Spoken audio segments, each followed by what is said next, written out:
Bien, buenas tardes, ¿me escucha?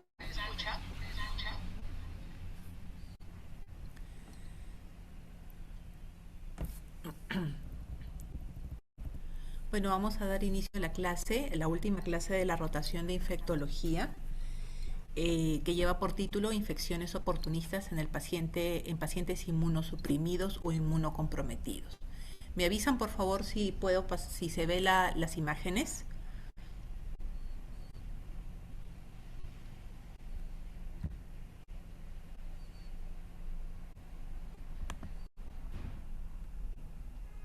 ¿Pueden ver el cambio de imagen? Sí se observa, Sí, doctor. Muy bien, gracias, muy amable. Entonces, lo que tenemos aquí en pantalla es didácticamente la división de las actividades que tiene el sistema inmune en nuestro organismo. Entonces, el sistema inmune se dedica, una de sus funciones es la actividad infecciosa, es decir, evita que nuestro organismo presente infecciones y por lo tanto enfermedades asociadas a esas infecciones. También tiene una actividad antitumoral, ¿no? Que evita que nuestro organismo presente neoplasia o cáncer. Y también, relacionada a estos dos actividades previas, también tiene la actividad de tolerancia de nuestros propios tejidos, ¿no? Con ello se evitarían o se evita enfermedades autoinmunes o alérgicas. Y esto es muy importante porque si ustedes recuerdan, el año pasado los ganadores de premio Nobel de Medicina fueron Brunkow, Ramsdale y Sakaguchi. Y estos tres investigadores, cada uno en su área, determinaron primero las células que nos protegen, las células inmunes que nos protegen de todas estas enfermedades infecciosas, antitumorales, y también determinaron un gen que se relaciona con la producción de células de protección inmunológica.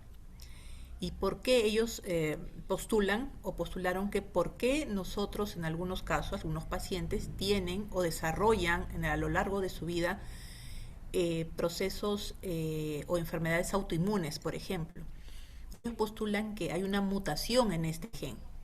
Al haber una mutación, este gen ya no va a producir o no va a favorecer la producción de células de protección y de reconocimiento de lo nuestro. Al alterarse ese gen, por lo tanto, nuestro cuerpo va a desconocer selectivamente algún tipo de estructura. Por ejemplo, en la artritis reumatoidea no hay conocimiento o se pierde el conocimiento de que las articulaciones, el líquido sinovial, el cartílago articular, pertenecen a nuestro organismo, ¿no? Ese es un ejemplo. Y por otro lado, tenemos que ir acostumbrándonos, o seguro ya en toda la rotación ustedes han podido escuchar que cuando hablamos del sistema inmune y estamos frente a un paciente o en el contexto de un paciente, siempre lo dividimos didácticamente en paciente inmunocompetente o inmunosuprimido o inmunocomprometido, ¿no? Entonces, ¿a qué nos referimos con eso? Obviamente el paciente inmunocompetente es aquel paciente que tiene la capacidad, su organismo tiene la capacidad de que su sistema inmune pueda funcionar bien y reconocer cualquier patógeno o tejido o estructura ajena a su organismo. Por lo tanto, el paciente inmunosuprimido o inmunodeprimido es todo lo contrario, ¿no? Se pierde esa capacidad o esa capacidad está bien reducida de tal forma que el paciente puede presentar patologías autoinmunes o patologías infecciosas de menor o mayor severidad. Ahora, cuando hablamos inmunosupresión en general también, tenemos que tener en claro que pueden haber patologías o inmunosupresión de origen primario, cuando se nace así, si se quiere decir, cuando se nace con inmunodeficiencia primaria, por falta de inmunoglobulinas, por falta de formación de las inmunoglobulinas, por falta de alteración en las células de los linfocitos T o B o alteraciones del complemento. Y también tenemos otro gran grupo de pacientes que tienen inmunosupresión secundaria. Esto es debido, en este grupo, ya estamos hablando no de que nacen con este déficit del sistema inmune, sino que su sistema inmune se deteriora en el tiempo por otros virus, bacterias, neoplasias o incluso la ingestión de algún tratamiento en especial, tipo corticoides o metrotexate, que puede disminuir la función y la cantidad de células del sistema inmune, ¿no? Entonces también tenemos que tener bien claro eso. Cuando llamamos inmunocompetente, cuando llamamos inmunosuprimido y cuando en el contexto de la inmunosupresión tenemos inmunosupresión primaria y tenemos inmunosupresión secundaria. Entonces, cuando hablamos nosotros de inmunodeficiencia o inmunosupresión primaria, esto en resumidas cuentas es cuando el paciente, como ya les comentaba, nace con algún déficit del sistema inmune. Una de esas patologías de inmunodeficiencia primaria que es muy, que está en la cabeza es la enfermedad granulomatosa. Esta es una enfermedad en la cual las células, los neutrófilos están alterados, ¿no? Genéticamente ya están alterados. Es rara, si bien es cierto es rara, pero se presenta como una inmunodeficiencia primaria por alteración genética. En los varones puede estar ligada al cromosoma X y cuando se presenta en el sexo femenino puede estar asociada a una patología autosómica recesiva. Y las manifestaciones clínicas que estos pacientes suelen tener es que van a tener continuamente enfermedades asociadas a granulomas o patologías autoinmunes a edades tempranas. Y estas patologías de granulomas o lesiones granulomatosas están asociadas a esas bacterias que ustedes y a esos microorganismos que ustedes tienen a la derecha de su pantalla, ¿no? Pueden ser bacterias y pueden ser hongos o micobacterias. Dentro de las bacterias, las más conocidas, Staphylococcus aureus y la Serratia sobre todo. Y dentro del grupo de las micobacterias y hongos está el Mycobacterium tuberculosis y el Aspergillus. Entonces, cuando tenemos un paciente que ya da avisos o tiene signos o síntomas o patologías de enfermedades granulomatosas o patologías autoinmunes a temprana edad o desde que nace el paciente, entonces tenemos que descartar en él posiblemente una inmunodeficiencia primaria e identificar qué germen oportunista está haciéndole infección y luego enfermedad. Por lo tanto, dependiendo del germen, ya sea o del microorganismo, nosotros vamos a brindar tratamiento en la medida de lo posible, porque si ya tiene una inmunodeficiencia primaria, lo más probable es que nuevamente se infecte por ese u otros gérmenes. Entonces, en este grupo de pacientes es muy importante que se dé un manejo de la infección, pero además debe de quedar con profilaxia, ¿no? Secundaria, si es que ya tuvo la enfermedad. Dependiendo del germen, puede ser con trimoxazol, con itraconazol si son algunos hongos, o interferón gamma si es un fenómeno autoinmune, o trasplante de médula ósea, terapia génica o anti-TNF, dependiendo del germen o de la patología autoinmune que esté padeciendo este paciente con inmunodeficiencia primaria. Luego tenemos otra patología que está dentro de la inmunodeficiencia primaria, aparte de la granulomatosa, está la agamaglobulinemia asociada. ¿No? Aquí lo que está alterado son las gamma globulinas, las inmunoglobulinas, y esto también se debe a una alteración genética, ¿no? Ya sea a nivel de células B y la producción de inmunoglobulinas. Generalmente es más frecuente en varones, aunque es rara, pero se presenta también como una inmunodeficiencia primaria, y estos pacientes suelen presentar infecciones respiratorias por gérmenes encapsulados, ¿no? ¿Cuáles son los gérmenes encapsulados que ustedes han podido revisar en todo este mes de rotación? Está el Streptococcus pneumoniae, el Haemophilus influenza, el meningococo, ¿no? Infecciones articulares por micoplasma, o sea, por gérmenes atípicos, ¿no?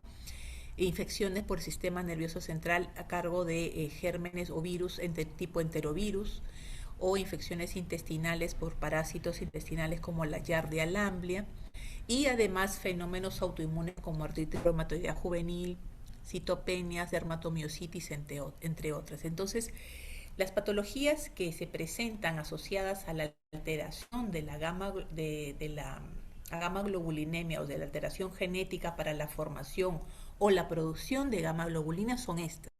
Por lo tanto, dependiendo de primero el diagnóstico que ustedes le den de base y luego la infección asociada o la patología o la infección oportunista que tengan, ustedes le van a brindar tratamiento dirigido y profilaxia, ¿no? Sobre todo cuando son inmunodeficiencias primarias.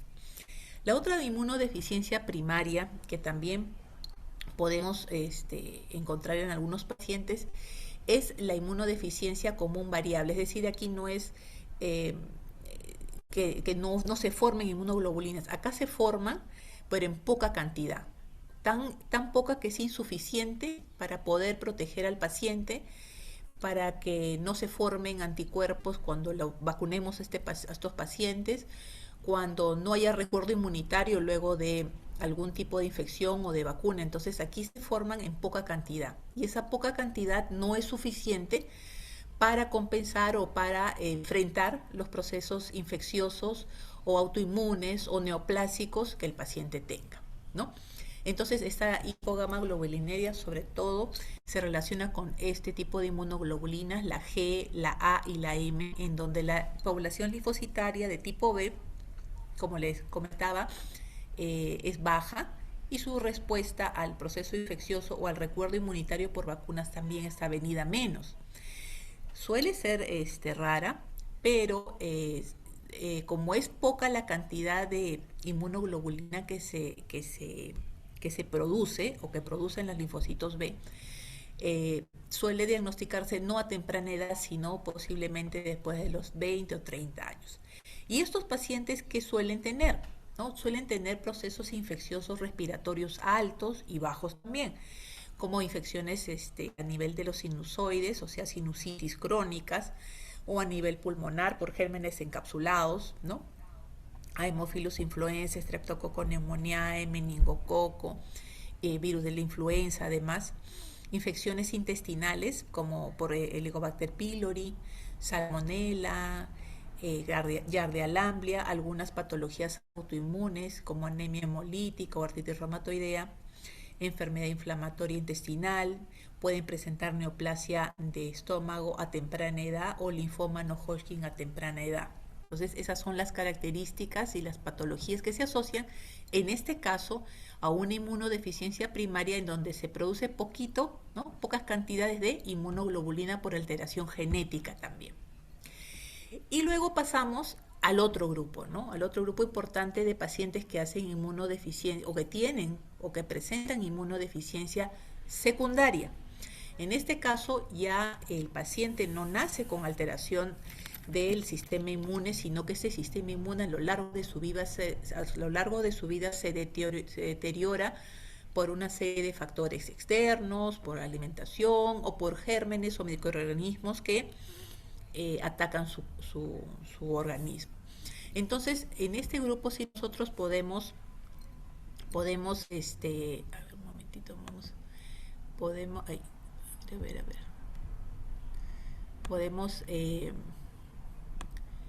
ahora sí, podemos clasificarlo en inmunodeficiencia secundaria 1 por alteración de la inmunidad celular, 2 por la alteración de la inmunidad humoral, ¿no? Celular cuando estamos hablando de los linfocitos o de las células en general, la serie blanca.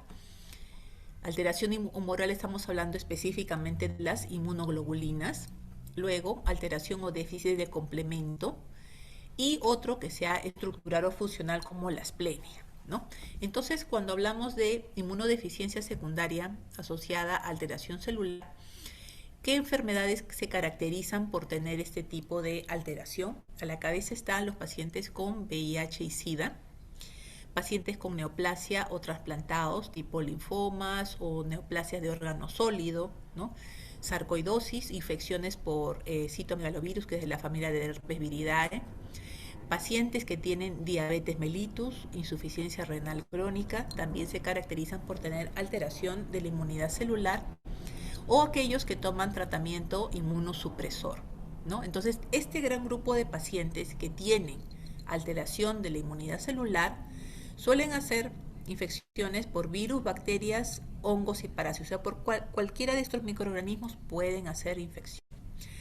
A diferencia de los pacientes que tienen alteración de la inmunidad humoral, como los pacientes con mieloma múltiple, la leucemia, los pacientes en quimioterapia o tratamiento corticoide, distinto a los de tratamiento inmunosupresor de grupo anterior, y los que tienen radioterapia. En ellos, los gérmenes que pudieran producir alteración o ser oportunistas son el estafilococo aureus y el virus de la hepatitis. Los pacientes que están en el grupo de déficit de complemento, ¿no? ¿Qué enfermedades se caracterizan por alteración del complemento? Está el lupus y la anemia a células falciformes. En este gran grupo de pacientes, que vamos a encontrar a la cabeza infecciones por neiserias, por salmonela y bacteriemias por gram negativos. Y en los pacientes en donde tenemos una asplenia anatómica, o sea, una operación de vaso, por ejemplo, en donde han hecho exéresis de todo el tejido del órgano del vaso, o asplenia funcional, también van a estar los pacientes con lupus, ¿no? Los pacientes con lupus comparten estos dos tipos de características, déficit de complemento y por asplenia funcional. Los pacientes posoperados, obviamente, ¿no? de vaso, o aquellos en los cuales ha habido un infarto esplénico o de vaso, en donde ya el vaso, el tejido ya no funciona. Y esos pacientes suelen tener infecciones por Klebsiella, sobre todo Klebsiella, Escherichia coli, Staphylococcus aureus y Streptococo. Entonces vamos a ampliar un poco más los datos en cuanto al paciente oncohematológico, ¿no? Es el paciente que tiene neoplasia. Los pacientes con neoplasia pueden hacer infecciones de cualquiera de los gérmenes que hemos revisado. Y si hablamos específicamente de las infecciones micóticas, los hongos que son más frecuentes que puedan producir infección en un paciente oncohematológico, ya sea de órgano sólido, hematológico, con o sin radioquimioterapia, a la cabeza está Cándida, ¿no? Que puede producir una infección cutánea o mucocutánea o infección del torrente sanguíneo, con compromiso puede ser ocular o hepatoesplénico. El segundo hongo en frecuencia es el Aspergillus, ¿no? Y el Aspergillus suele producir sobre todo infecciones a nivel de la vía respiratoria, de tejido pulmonar, de vía respiratoria baja. Otro grupo es los cigomicetos, ¿no? Los cigomicetos, lo que producen mucormicosis o los corales, ¿no?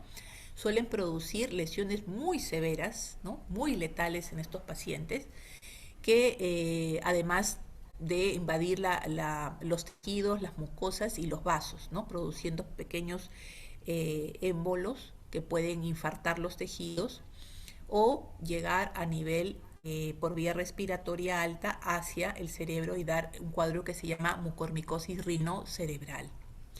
Y también los pacientes oncohematológicos pueden presentar infección por neumocistis jirovecii, ¿no? Sobre todo los que tienen linfoma, los que tienen leucemia, con tratamiento o sin tratamiento quimioterápico o con radioterapia. Y a los pacientes que además de tener una patología oncohematológica son pacientes de base con VIH, ¿no? Entonces el neumocistis jirovecii es otro hongo que puede producir infección severa en los pacientes y que en cualquiera de estos agentes etiológicos, una vez diagnosticados, tenemos que brindarle el tratamiento adecuado, ¿no? Porque de base ya el paciente tiene inmunosupresión secundaria. Esos fueron los hongos. Ahora hablamos de los virus. ¿Qué virus son frecuentes en este grupo de pacientes? A la cabeza tenemos, los dos primeros son de la familia del herpes viridae, que es citomegalovirus, y del herpes zóster, ¿no? Citomegalovirus asociados sobre todo a pacientes con leucemia y a los que están en quimioterapia, ¿no? Tener en cuenta el compromiso pulmonar y ocular que puede producir en estos pacientes el citomegalovirus. El virus del herpes zóster, también frecuente paciente con linfomas, ¿no? O aquellos que hayan tenido de pequeños varicela y que luego en la adultez y con el proceso oncohematológico hagan herpes zóster. Y también tener en cuenta en estos pacientes que el virus que también puede producir infección es el virus de la influenza, ¿no? Entonces es muy importante que ustedes indiquen vacunación a estos pacientes anual, así es como para todos, no solamente el paciente con inmunodeficiencia secundaria. Y además estos pacientes con influenza suelen infectarse por bacterias, se sobreagregan bacterias a los compromisos pulmonares. ¿Qué otro tipo de gérmenes puede producir infección en este tipo de pacientes inmunocomprometidos tipo oncohematológico? Están las micobacterias, ¿no? Entonces, si bien es cierto, es poco frecuente, pero sí hay que sospecharlo más aún cuando nosotros apliquemos algún tipo de tratamiento de agente biológico o monoclonal, ¿no? Por ejemplo, ahí están la Mycobacterium tuberculosis, si es que el paciente ya ha tenido TBC previamente o micobacterias no tuberculosis, siempre es bueno, siempre es adecuado ampliar la historia clínica, buscar en las historias clínicas antiguas o preguntar a los familiares qué infecciones o si ha sido hospitalizado por algún tipo de micobacteria para que nosotros tengamos en cuenta ello y podamos darle profilaxia secundaria si amerita o tomarle los exámenes para descartar que no esté haciendo un cuadro de tuberculosis actualmente. Y dentro de los otros gérmenes que pueden producir infección en el paciente oncohematológico está la nocardia, más severa en pacientes linfopénicos, y el Clostridium difficile, ¿no? Sobre todo en pacientes en donde además de la quimioterapia que se le brinda al paciente, previamente ha recibido cobertura antibiótica por alguna infección bacteriana sobreagregada. Entonces, esos tres han sido, las tres láminas previas han sido relacionadas a cómo, qué gérmenes son más frecuentes en el paciente oncohematológico, que es un tipo de paciente con inmunosupresión. Ahora pasamos a otro grupo de pacientes con inmunosupresión, que son las pacientes con colagenopatía o con patología reumatológica, ¿no? Acá tenemos el primer grupo, una de las enfermedades más conocidas es la artritis reumatoidea. Entonces, en estos pacientes, ¿qué es lo que tenemos que vigilar? Infecciones de origen micobacterianas y hongos a la cabeza, Mycobacterium tuberculosis, más aún si nosotros le vamos a iniciar tratamiento a un paciente con artritis reumatoidea, si le vamos a iniciar tratamiento con agentes biológicos tipo infliximab. Entonces, en estos pacientes tenemos que igual revisar historia clínica, preguntar si ya tuvo tuberculosis y si ya tuvo tuberculosis, qué tipo de TBC fue, multidrogo resistente o pansensible. Y lo otro es valorar si amerita que se le brinde tratamiento biológico porque podría exacerbar o hacer que los granulomas que pudieran haber quedado se reactiven y el paciente haga tuberculosis mientras le estamos dando tratamiento biológico, ¿no? Y los hongos que pueden ser más frecuentes en estos pacientes es el histoplasma y la coccidioidomicosis. Entonces, si yo tengo un paciente con artritis reumatoidea, mi prevención, además de brindarle su tratamiento específico para R con metrotexate, con leflunomida, con hidroxicloroquina, es evitar que el paciente se contamine, o sea, tenga una infección oportunista, ¿no? Entonces, la prevención es importante. Si amerita uso de mascarilla en zonas hacinadas, si amerita no viajar a zonas en donde son endémicas de algunas enfermedades, es parte de la terapéutica de estos pacientes. No solamente es brindarle tratamiento cuando el paciente tiene el proceso infeccioso, sino evitar y educar al paciente.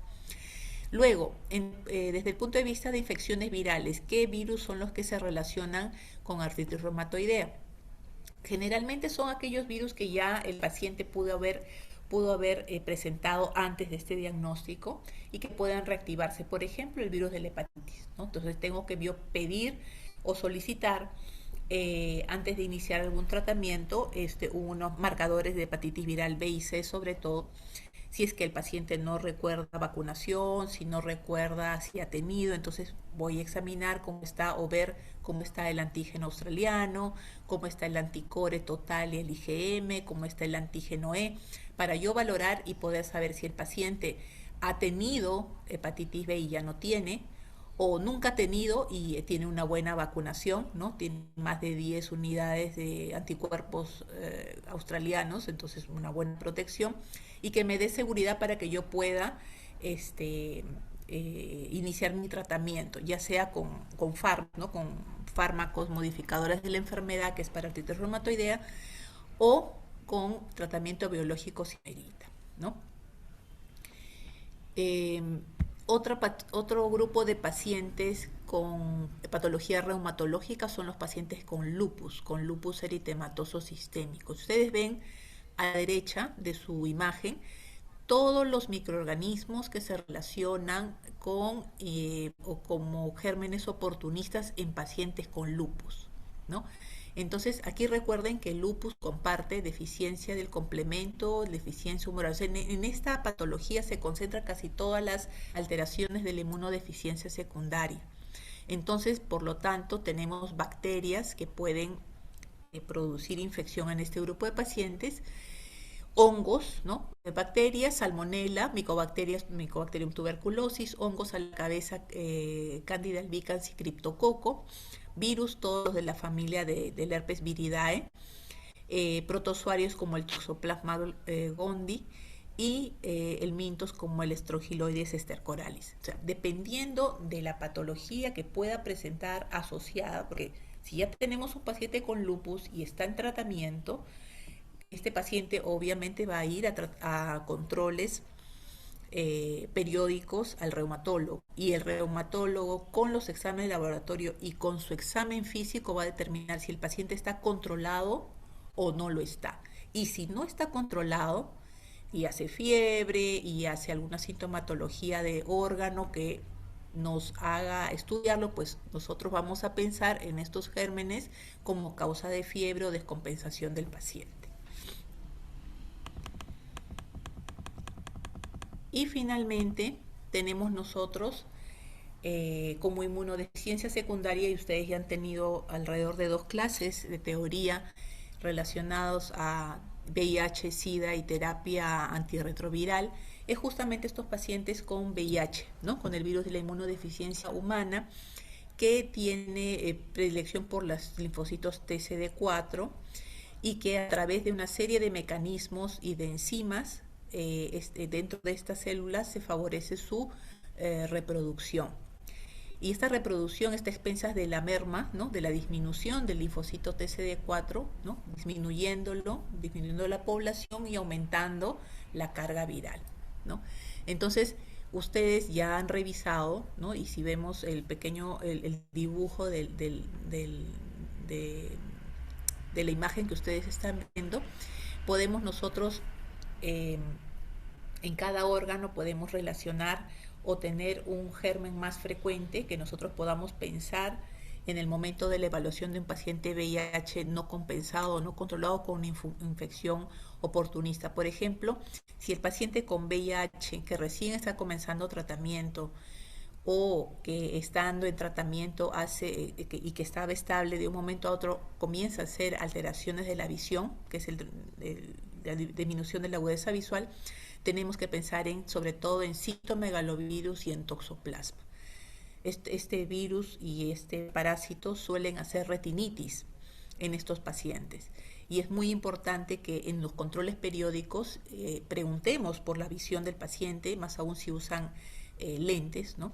Y si es que hay disminución de esta agudeza visual, pues que sea evaluado por un oftalmólogo para que pueda revisar retina y ver algunos cambios si es que lo hay, o si determinar que solamente es de refracción y no tiene que ver nada del compromiso de retina, ¿no? Además de su CD4, que siempre debe estar mayor de 200.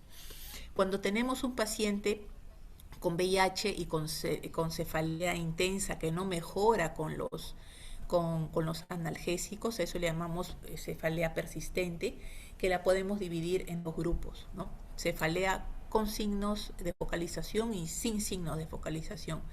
Focalización nos referimos a compromiso de pares craneales, por ejemplo, a convulsiones, a disartria, ¿no?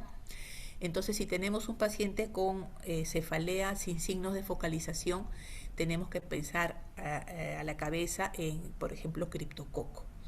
Y pacientes que tengan VIH con cefalea con focalización, a la cabeza el germen que está inmiscuido en esto es el toxoplasma. Y para ambos tenemos nosotros ya procedimientos diagnósticos y tratamientos que lo hemos conocido durante la rotación y en las clases de teoría.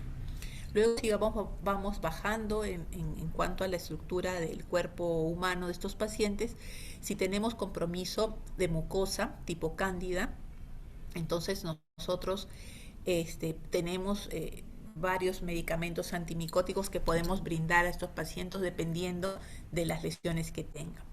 Si tenemos un paciente con VIH que viene con tos, expectoración, baja de peso, asociada a fiebre, y su CD4 está disminuido o menos de 200, está en fase SIDA, el germen que está asociado a estas características en primer lugar es el Pneumocystis jirovecii.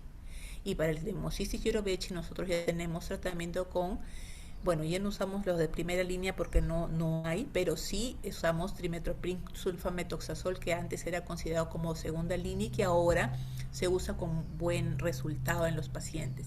Y si está asociado a esta neumocistosis con hipoxemia, se le puede agregar corticoide por kilo de peso con un monitoreo adecuado para mejorar y ver la mejoría en este paciente. En la piel estos pacientes suelen hacer a veces infecciones por herpes o ectoparásitos, ¿no? Y para ambos nosotros tenemos tratamiento. Lo importante es que cuando el paciente inicie su tratamiento no tenga ninguna de estas patologías o ninguna de estas oportunistas. Si el paciente con VIH recién diagnosticado, ustedes le diagnostican además un germen oportunista o una patología oportunista o una neoplasia, primero controlen esa infección, esa neoplasia, esa patología oportunista y luego le inician el tratamiento antirretroviral para evitar el síndrome de reconstitución inmune, que seguro ya lo han revisado en las primeras clases. En genitales también podemos encontrar algunas lesiones tipo herpes simple, tipo papilomavirus o tipo sífilis. Nosotros tenemos ya mecanismos de diagnóstico para esas patologías y tratamiento, ¿no? Para herpes simple con aciclovir. Para papilomavirus, si bien es cierto, no hay un tratamiento específico, pero sí puede realizarse algún tratamiento tópico con retiro de estas verrugas. Y la prevención, ¿no? Ahora sí está ya dentro del calendario de vacunación, vacunas contra el VPH a menores de edad y ahora se ha ido ampliando hasta mayores de edad. Y dependiendo de la patología que tenga el paciente también se puede dar. Y a nivel intestinal, el paciente con VIH, sobre todo en fase SIDA, suele hacer, si es que presentase diarrea con sangre, a la cabeza están los coccidios intestinales, ¿no? Cryptosporidium, Mesospora, y también algunos virus, como el citomegalovirus, que produce úlceras y sangrado a nivel intestinal. Entonces nosotros tenemos que hacer ya un manejo sindrómico de las patologías oportunistas que pueda presentar nuestro paciente con VIH o fase SIDA, ¿no? Dependiendo de cuánto está su CD4. Muy bien, y eso es todo lo que quería comentarles. Importante, ustedes tienen que revisar, leer y conocer para que puedan, cuando vean algún tipo de lesión en el paciente, puedan tratarlo adecuadamente. Si no lo conocen, por teoría, cuando lo vean no lo van a reconocer, entonces se les pueden evitar esa lesión y no le brindan el tratamiento adecuado al paciente. Entonces es importante, ¿no? Los ojos no ven lo que la mente o el conocimiento de nuestro cerebro no está en pleno saber. Muchas gracias. No sé si hay alguna pregunta o alguna consulta.